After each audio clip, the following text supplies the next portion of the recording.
Bonjour à tous et bienvenue pour cette vidéo. Donc cette fois en fait on va peindre des figurines en avant-première puisque c'est les figurines du jeu Hero Clash qui sera sur la plateforme Game on Tabletop du 2 avril au 11 avril et ça va être poussé par l'équipe d'Happy Games Factory dont je fais partie. Donc du coup j'ai le plaisir de vous montrer ça. Donc c'est des figurines prototypes mais elles seront en tout point semblables avec les figurines en résine qui seront dans la boîte. Place à la peinture. Donc la figurine a été rapidement montée et sous-couchée en marron et maintenant je vais tranquillement commencer à attaquer les éclaircies sur l'ensemble de mon marron avec la couleur flèche 2. Alors il faut savoir qu'encore une fois ce tutoriel a pour vocation à vous montrer comment peindre rapidement en fait toute cette bande que j'ai eu la privilège d'avoir en avance. Enfin la privilège, vu que je suis dans l'atelier Happy Games toute la journée évidemment je me suis servi tout simplement, mais au moins ça vous montre un petit peu le look qu'auront ces figurines et surtout comment s'y prendre pour les peindre rapidement. Donc là je passe mon premier passage aux flèches 2 sur l'ensemble des 3 barbares qui composeront le starter de base, des 3 vikings.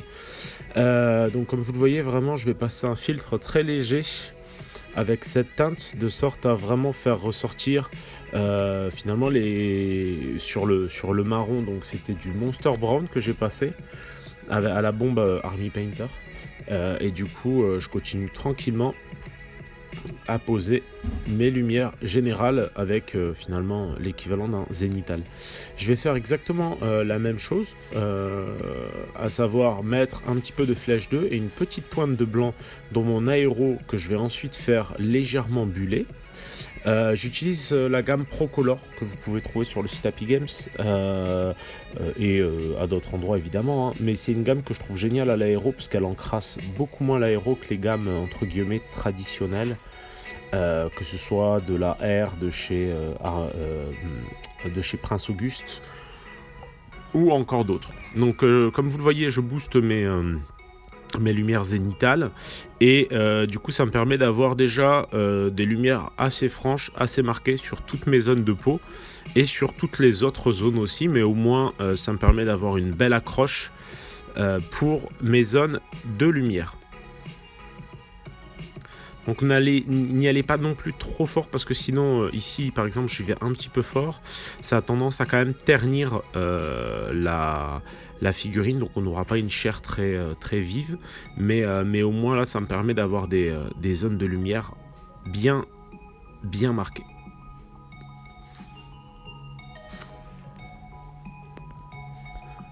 N'hésitez surtout pas à vous abonner à la chaîne si ce n'est pas déjà le cas. Comme d'habitude, je pense que je vais réussir à maintenir, je l'espère, un tutoriel tous les mercredis en français, traduit en anglais tous les dimanches. C'est un des changements qui a été opéré depuis l'année dernière, parce qu'effectivement, le Franglish, c'était pas forcément l'idéal, mais c'est vrai que passer de français à anglais parfois c'est un peu complexe et ça me prend plus de temps, mais après tout pourquoi pas. Donc je reviens avec encore l'aéro cette fois, tout simplement avec du blanc, et je vais me concentrer pour ce qui est du blanc sur tout ce qui sera en non métallique, donc le bouclier, l'épée, pas mal de zones qui finalement acceptent bien de prendre des petits sheets d'aéro. Donc ces figurines ont été sculptées par Stéphane Simon, assez connu puisque du coup il a beaucoup sculpté pour Mythic Battle à ses débuts, pour Claustrophobia il me semble, et d'autres. Et du coup c'est vraiment un régal à peindre. Les pièces sont simples, efficaces. Voilà, le jeu sera assez minimaliste, parce que comme vous le voyez en fait vous aurez un héros que vous pourrez faire accompagner de 1 ou 2 auxiliaires selon la façon dont vous voulez attaquer la partie, et du coup les pièces se peignent assez facilement. Donc je continue tranquillement avec du blanc sur les zones, comme j'ai dit, de métaux, de sorte à bien dégager tout ça à l'aéro.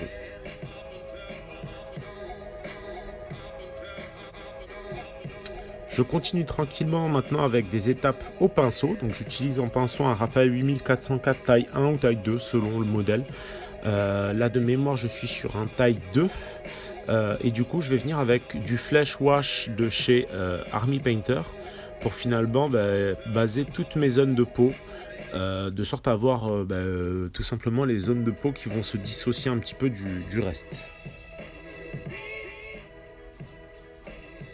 Donc on remarquera, c'est toujours intéressant en fait pour moi de peindre des figurines rapidement. Bon, déjà parce que au moment de les récupérer, j'étais très enthousiaste à l'idée de les jouer, mais aussi parce que ça me permet d'appréhender plus efficacement, on va dire, la peinture de la figurine studio, parce que du coup je vais aussi me taper toutes les peintures des figurines studio. Les vidéos seront probablement sur la chaîne Happy Games Factory, donc n'hésitez pas à aller jeter un coup d'œil, à vous abonner.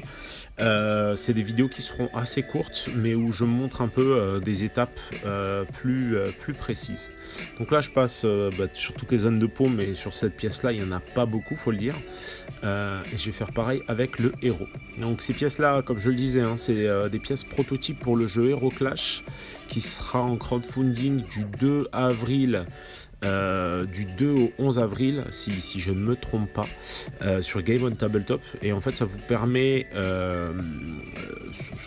vous glisse ça parce que du coup moi je vais devoir de nouveau les peindre donc pour les pièces studio, et comme je vous le disais, ça me permet vraiment d'appréhender mieux les pièces, sachant que ces pièces là sont des prototypes, donc les pièces seront un peu différentes, les versions finales qu'il y aura dans la boîte, car elles seront monoblocs, c'est-à-dire qu'en gros elles ont été modifiées pour pouvoir être d'un seul tenant. Donc là je vais continuer avec mon Strong Tone, et cette fois le Strong Tone je vais le passer finalement sur à peu près toutes les zones qui ne sont pas de la peau, hein, pour faire simple, toutes les zones de tissu et tout ça. L'idée vraiment du traitement, il est juste de dissocier les différentes zones de façon très simple et le plus efficacement possible.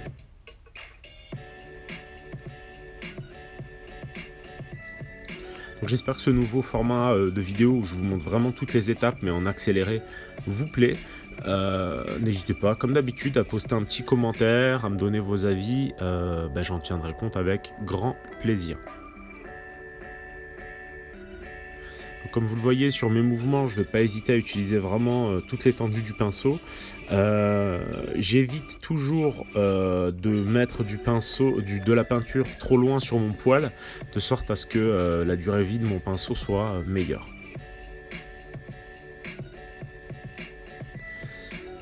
Si jamais en fait on met un petit peu trop de peinture sur son pinceau, la peinture a tendance à glisser sur la base du poil, et du coup le pinceau est très difficile, et ces zones-là sont très difficiles à nettoyer.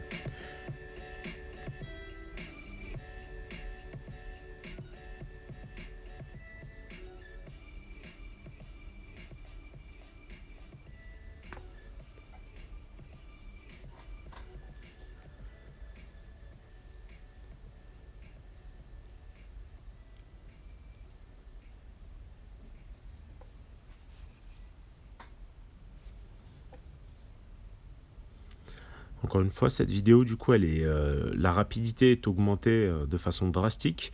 Il faut imaginer qu'en gros, la peinture de ces 3 figurines m'a pris, je dirais, une bonne après-midi, voire une journée.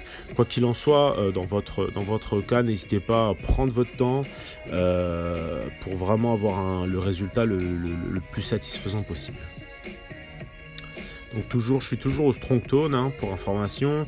Je continue à passer en fait sur toutes les zones de tissu, toutes les zones qui ne sont pas de la peau. Je charge bien mon pinceau, je tamponne bien les différentes surfaces, de sorte à ce que vraiment cette encre tombe bien dans les creux. J'hésite pas quand même à limiter mes zones de travail. Si j'ai pas envie que la peau soit touchée, j'évite de toucher la peau, tout simplement. Je vais faire pareil sur l'intérieur du bouclier, même sur le casque, de sorte à vraiment finalement écraser un petit peu tout ça. Donc j'en remets une couche encore une fois sur les lames du berserk.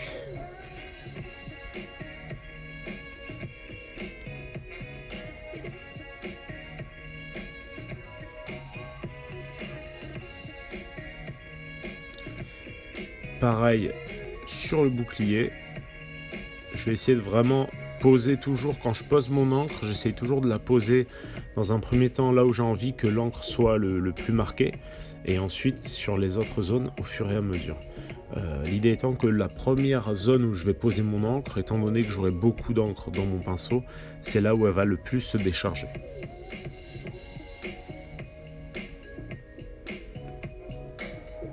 Je vais ensuite commencer le travail sur les éclaircies sur la peau. Donc je vais utiliser du Skin Survivor de chez Army Painter. Alors c'est l'équivalent du Barbarian Flesh, hein, donc n'hésitez pas si vous avez du Barbarian Flesh, ça marche aussi. C'est juste une petite gamme alternative qu'ils ont créée pour Zombicide. Je continue tranquillement. Donc là je vais vraiment me concentrer sur les zones qui prennent le plus la lumière au niveau des muscles, de la peau en général. Ça va me permettre tout simplement de poser mes premiers éclaircies. Donc la peinture Army Painter, elle est super pratique pour tout ce qui est dégradé, parce qu'au final la peinture est moins couvrante, du coup on a moins besoin de doser sa dilution, et c'est vrai que ça a pas mal d'avantages.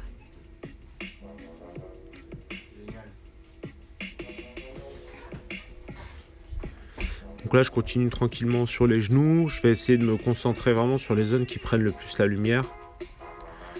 Sachant que là, au final, il n'a pas non plus énormément de zones de peau, mais ça permet déjà d'avoir un rendu.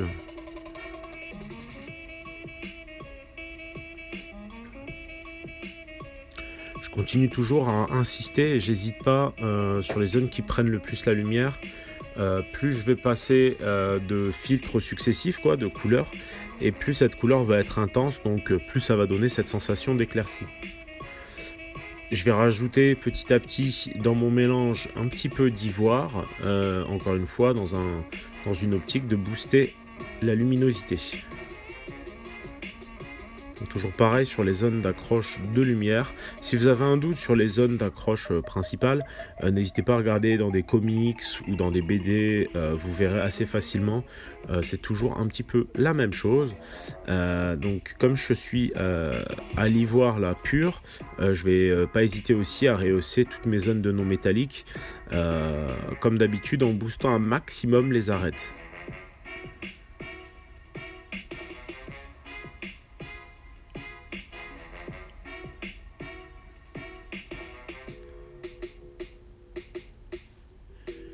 Ça permet vraiment de rehausser tout un tas de petits détails assez facilement.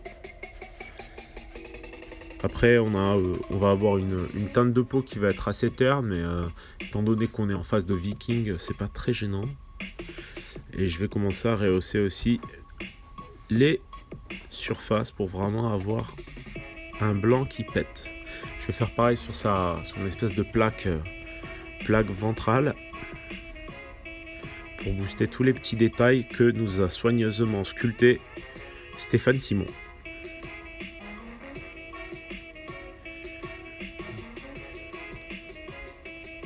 Vous remarquerez que j'utilise le flanc du pinceau, même si plus ça va être fin, plus je vais me focaliser vraiment sur la pointe et le flanc.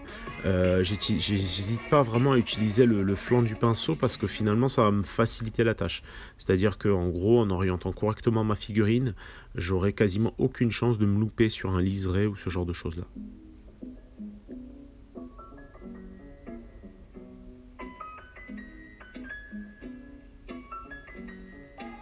Ces étapes-là font partie des étapes entre guillemets les plus longues, mais finalement c'est aussi les étapes où la pièce prend le plus de vie, et où on a le plus de possibilités en termes de boost finalement, des contrastes, de la lumière, de la lisibilité. Donc faut pas hésiter à prendre son temps.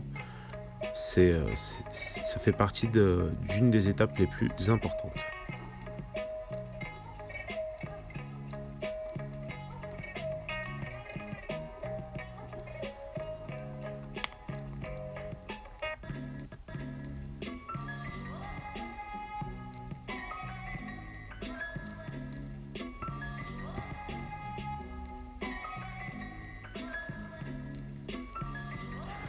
Comme vous le voyez, je ne vais pas hésiter à passer et à repasser avec mon blanc parce que ce qui va nous donner l'intensité, c'est le nombre de passages. Parce qu'évidemment, on a quand même besoin de suffisamment bien diluer la peinture pour pas que ça fasse des gros pâtés. Et en fait, finalement, plutôt que d'y aller de façon un peu trop brutale, on va multiplier les passages pour augmenter l'intensité au fur et à mesure de nos passages.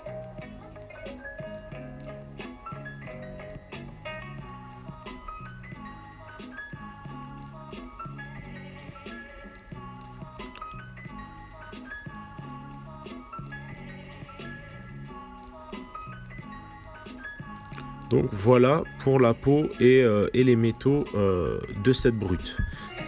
Je reviens ensuite, je commence à traiter les cuirs, donc je vais revenir avec une couleur cuir rouge de chez Prince Auguste. Et en fait je vais revenir vraiment avec le flanc de mon pinceau, je vais avoir tendance à frotter toutes les zones de cuir. Donc il a une espèce de short de cuir et avec ça les lanières, toutes les zones comme ça qui seront en cuir. J'essaye de préserver mes étapes précédentes, ça va me permettre finalement de préserver toutes les zones d'ombre et tout ça et vraiment me focaliser sur les zones qui vont le plus prendre la lumière. Alors bien sûr, j'essaie de faire ça de façon assez graphique, c'est-à-dire que par exemple je mets même un peu de lumière sur les pieds là où normalement de façon naturelle il y aurait très peu de lumière qui atteindrait les pieds, mais l'idée elle est vraiment de mettre quand même en volume l'ensemble de ma pièce.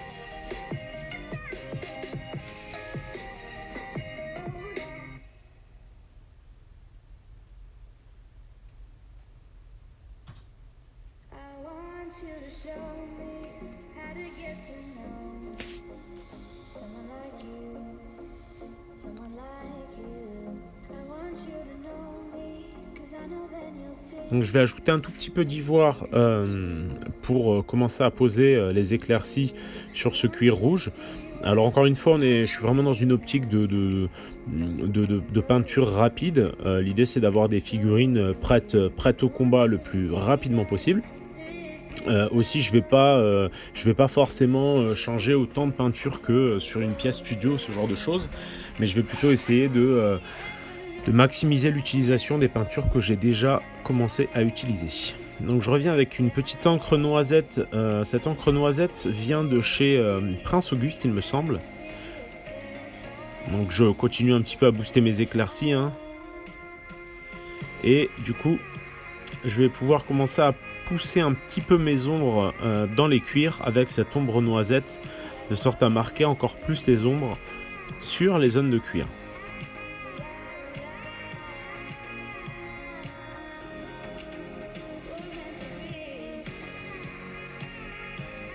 N'hésitez pas encore une fois, si vous avez des questions, à les poser en commentaire, je me ferai une joie d'y répondre.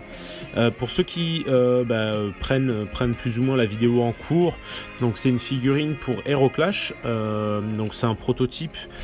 Cette figurine-là est un prototype, c'est pas la version définitive de la figurine.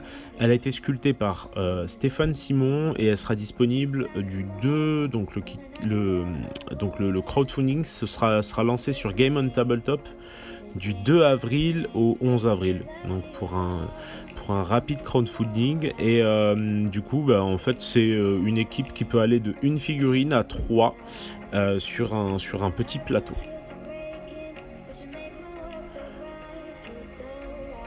Donc là je suis assez satisfait, je vais venir quand même au noir pour booster encore plus mes contrastes. Donc comme d'habitude pour le non métallique, on va prendre une surface du coup qui va prendre l'ombre et l'autre qui va prendre la lumière. Donc là si jamais je mets l'ombre d'un côté, la lumière sera posée à l'opposé sur l'autre facette de l'épée. Je booste aussi un petit peu à l'aide de mon noir les cheveux tout simplement, pour les marquer d'autant plus. Et je ne vais pas hésiter aussi à marquer les ombres les plus fortes au niveau du bouclier.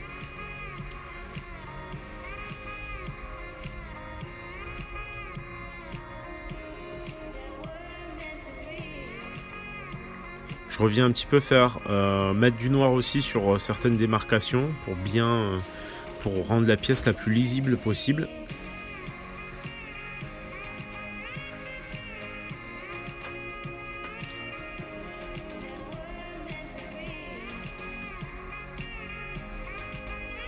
Donc n'hésitez pas, de temps en temps comme ça, je ne vais pas hésiter à faire tourner ma pièce pour y voir clair, pour voir les points sur lesquels il faut que j'insiste un peu plus, les points sur lesquels j'ai besoin d'insister peut-être un peu moins. Donc là par exemple, je reviens avec de la peinture très diluée sur ma couleur de base pour de nouveau teinter un peu plus les zones de cuir.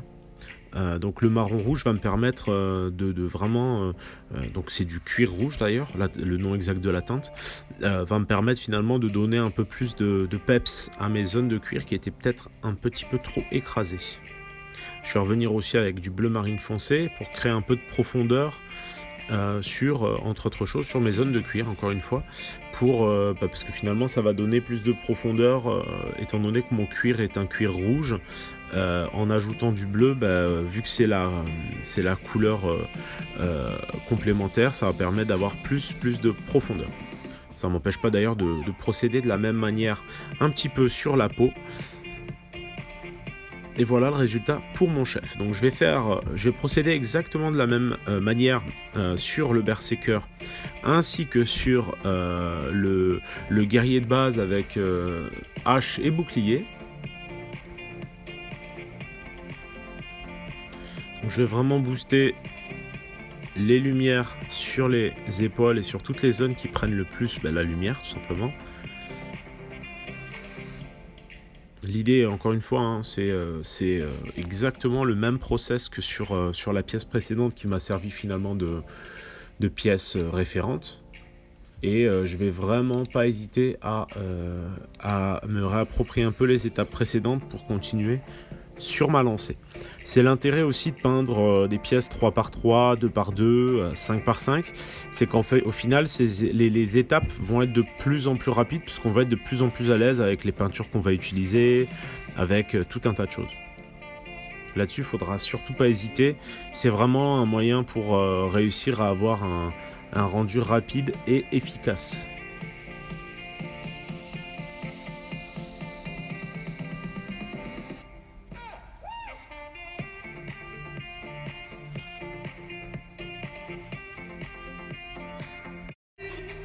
Donc je vais, une fois le Barbarian Flèche posé en éclaircie, je vais revenir cette fois avec un petit peu plus d'ivoire dans mon Barbarian Flèche et je vais revenir encore sur une zone toujours de plus en plus limitée pour créer finalement mon dégradé sur la zone de peau.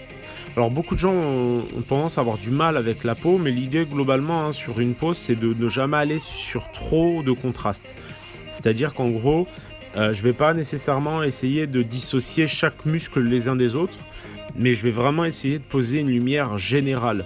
Alors évidemment, je vais booster les abdos, les pecs et pas mal de zones, mais l'idée c'est que l'intensité de couleur sur mes jambes soit un peu moins forte et présente que sur les épaules, les pectoraux et tout ça.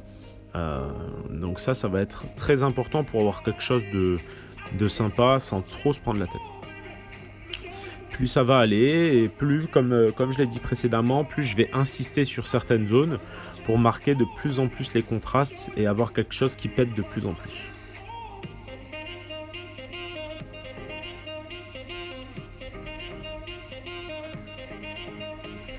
Donc HeroClash, pour faire simple, ça va être un jeu où en fait il y aura globalement deux façons de gagner, en tuant le héros adverse ou alors en remplissant 4 des 6 missions qui seront draftées en début de partie par les deux joueurs. Il faut savoir qu'en gros, les figurines que vous voyez là ce que je suis en train de faire, c'est un auxiliaire, donc vous ne serez pas obligé de le jouer. Et il viendra au même titre qu'un équipement donner un coup de main à votre héros. Donc là, je reviens avec le cuir rouge, toujours, avec lequel finalement je vais venir faire l'équivalent presque d'un brossage légèrement humide, comme dirait Johan, un brossage semi-sec, pour finalement éclaircir un petit peu toutes les zones de cuir.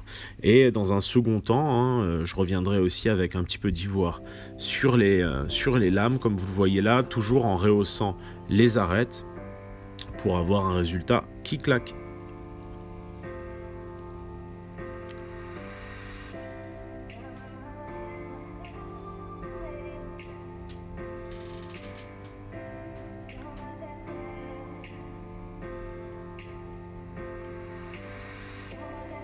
Donc je vais venir vraiment avec des petits points de lumière de ci, de là. Je vais pouvoir aussi booster la peau. Faites très attention avec l'ivoire à ne pas trop vous étendre, sinon vous allez vraiment ternir et avoir un résultat terne, c'est pas l'objectif principal. Donc voilà pour ces étapes.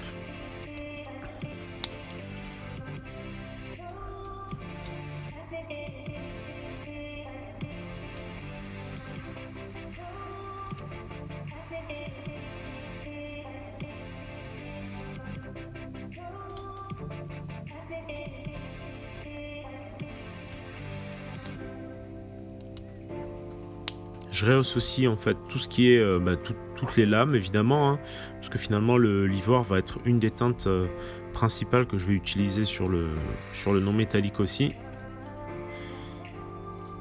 Et je vais venir aussi légèrement éclaircir les cuirs rouges, toujours en ajoutant une petite pointe d'ivoire dans mon cuir rouge.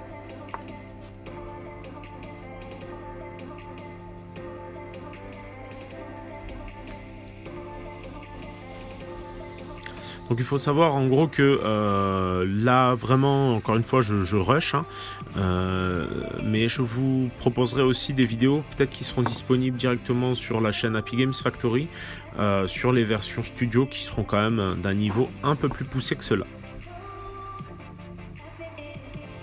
Comme je le disais, hein, souvent on est tellement enthousiaste au studio quand on a des figurines qu'on aime bien avoir aussi des versions rapidement peintes pour pouvoir rapidement s'attaquer au jeu et se faire quelques parties. Je vais utiliser un peu cette encre du coup pour écraser pas mal de zones. Ça va me permettre de marquer toujours un peu plus les ombres. Que ce soit sur mon cuir, sur l'espèce de petite fourrure qu'il a avec la tête qu'il a sur la tête je dirais d'ours qu'il a sur la tête.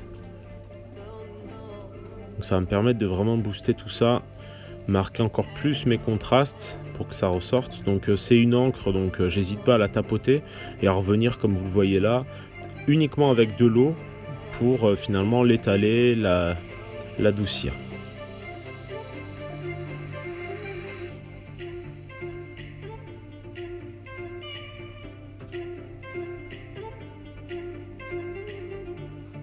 J'hésite pas à revenir aussi un petit peu au noir sur le dessous de son pagne pour bien démarquer un petit peu les zones de pagne, les zones d'yeux, tout ça.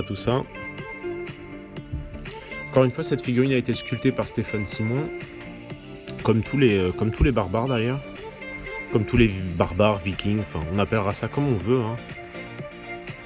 Donc je reviens un petit peu avec du cuir rouge pour finalement adoucir un petit peu tout ça et redonner un peu de luminosité à mes différentes teintes. Et voilà pour ce qui est du Berserker. Je vais continuer tranquillement avec du bleu marine foncé pour marquer encore un peu plus les ombres au niveau des cuirs.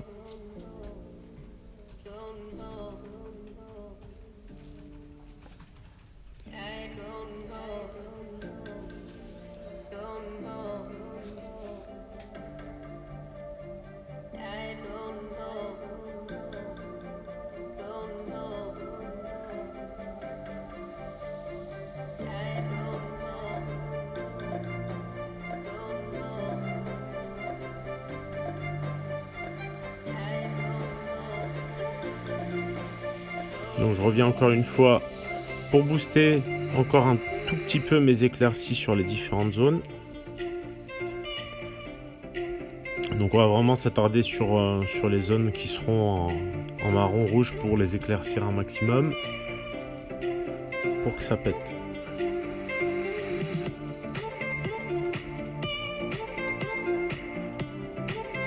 Et je vais revenir encore à l'ivoire pur, cette fois pour booster encore une fois les arêtes de mes zones en métallique et quelques points de lumière bien précis.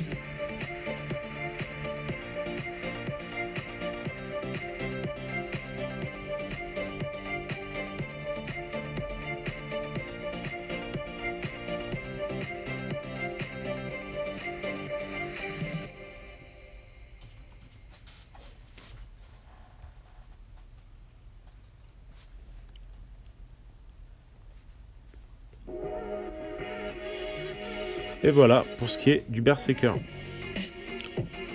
Bon, je vais attaquer tranquillement du coup sur toujours les mêmes étapes. Le dernier guerrier avec hache et bouclier. Cette fois j'attaque directement à l'ivoire simplement parce qu'il y a beaucoup plus de zones finalement de métaux ou de métal, je ne sais pas. Mais en tout cas j'attaque directement à l'ivoire, je rehausse vraiment toutes les arêtes et je commence gentiment mon traitement de toutes les petites zones en métallisé. Donc soit casque, bouclier, toutes les petites plaques d'armure qu'il a à l'avant, les petits liserés.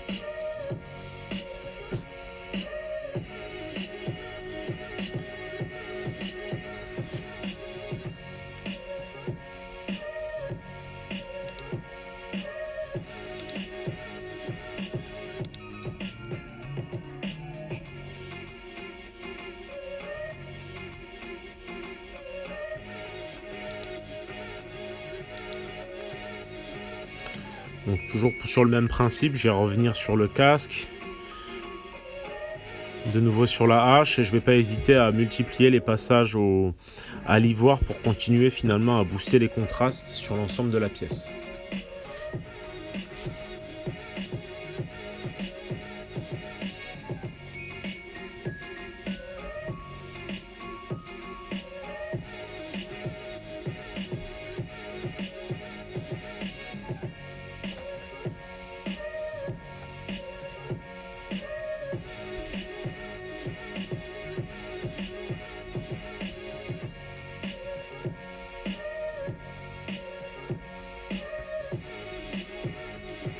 Donc je rehausse bien avec l'arête avec le flanc de mon pinceau, je vais venir vraiment caresser les arêtes des différentes zones sculptées.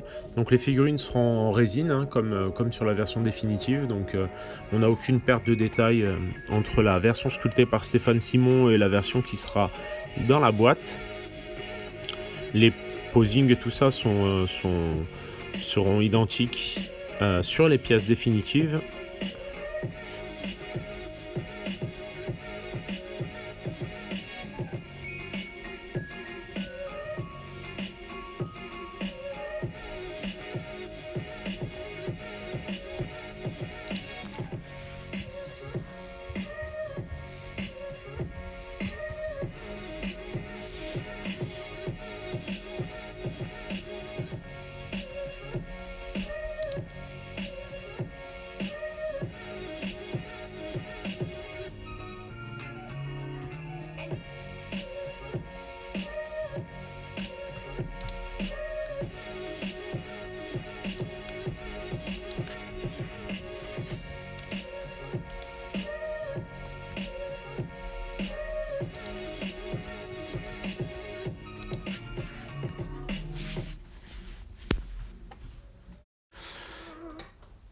Je vais continuer tranquillement avec du coup l'ivoire pour vraiment booster mes lumières sur mes non métalliques, et ensuite je reviendrai tout simplement au noir pour avoir un contraste le plus marqué possible. Donc ça vous permettra déjà de voir en fait sur l'ensemble de cette pièce où il y a beaucoup de non métalliques comment je m'y prends. Ensuite tout simplement je procéderai comme j'ai eu fait sur les deux précédents modèles pour tout ce qui est des cuirs et des petites zones de peau qui sont présentes sur le modèle. Donc là vous voyez je pose vraiment mes points noirs aux deux opposés sur les deux surfaces planes, mais toujours à l'opposé l'un de l'autre, et je continue comme ça un peu sur l'ensemble de la pièce sur tout ce qui est non métallique. Donc pour cette pièce, je vais vous passer toutes les étapes concernant le cuir et les petites zones de peau, parce que finalement c'est des étapes qu'on a déjà vues sur les deux précédentes figurines, et ça vous permettra déjà d'avoir une bonne idée du rendu final. N'hésitez pas encore une fois à poster un petit commentaire si vous avez des questions précises. N'hésitez pas à vous abonner évidemment à la chaîne, à me soutenir sur Patreon si le cœur t'en dit.